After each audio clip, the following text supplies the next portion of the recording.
नमस्कार इतिश किचन को आपण मानक अनेक अनेक स्वागत। जेमिति समस्ते पनीर करी खाई परिबे चलते सेमती बनेबा। एबे तो शीत दिन फूलकोबी बहुत सहजरे मिल जिवो। एबे फूलकोबी को बाछि भलसे धोई दबा। अल्प बुट डाली को किछि समय पई बतुराई दबा। एबे हमें काटी रखिथिबा फूलकोबी को करेई रे पानी दे भलसे सिझेई दबा। एथिरे गोटे चामच लूण दे घोड़णी घोड़े किछि समय सिझी दबा पई छाड़ी दबा। किछि समय परे घोड़णी खोली देखिबा जे कोबी गुड़िक सिझी ना। जदि कलर टी चेंज हो जाइथिबो जानिबे जे सिझी जाइछि। एथि पई सिझेइले तार गोटे बास्ना थाए सेटा टिके कमी सिझी जाइथिबो ताले गोटे प्लेट को काढी रखिबा। एबे गोटे ग्राइंडर जार नबा। सेथिरे बतुराई रखिथिबा बुट डाली ओ कच्चा लंका ओ सिझेई रखिथिबा कोबी को दे दबा। जदि चाहिबे अल्प किछि पानी समय रे दे देबे। ग्राइंड भलो हबो प्लेन ही जिवो। एबे सिझेई रखिथिबा सबु कोबी को तो मु देई साची।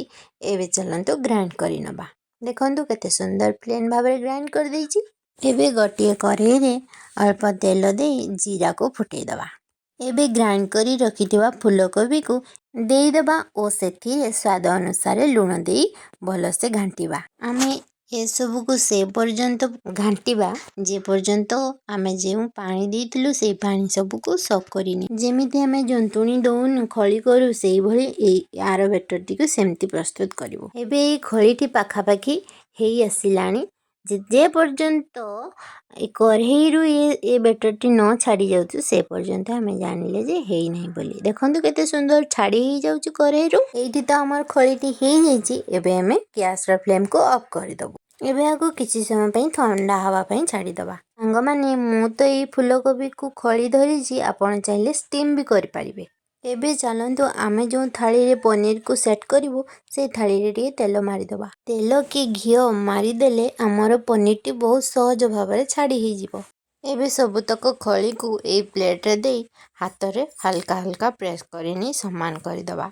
जेहेतु ए सब ठंडा हो जाइछि आउ हाथ रे चिपकिबोनी आ ताको हाथ रे प्रेस कर देले बहुत सुंदर शेप हो जिवो। एबे ए सब को 15-20 मिनिट ठंडा हवा पई छाड़ी देले ए केते सुंदर सेट हो जिवो। आ सेट हो गला परे आमे ताको छुरी सहायता रे काटिकी पनीर रे शेप दे दबा। एबे तो 15 मिनिट हो जाइछि। एबे सेट हो जाइथिबो चलंतु काटी देखिबा केते सुंदर सेट देखंतु काटी हो जाउ। एबे हमर फूलकोबी रे पनीर प्रस्तुत हो गला। जदि आपनको मोर वीडियोटी भल लागिथिबो लाइक करिबा सहित सब्सक्राइब करि दियंतु। हाँ कमेंट करिबा को जमार भी भूलिबेनी। देखंतु हमर पनीर तो प्रस्तुत हो गला। केते सुंदर नरम और तुलतुलिया हेजी। या जमार भी टाण हबनी। विश्वास करंतु थरे निश्चित बनै खांतु। घरे समस्त को बने की खुआंतु।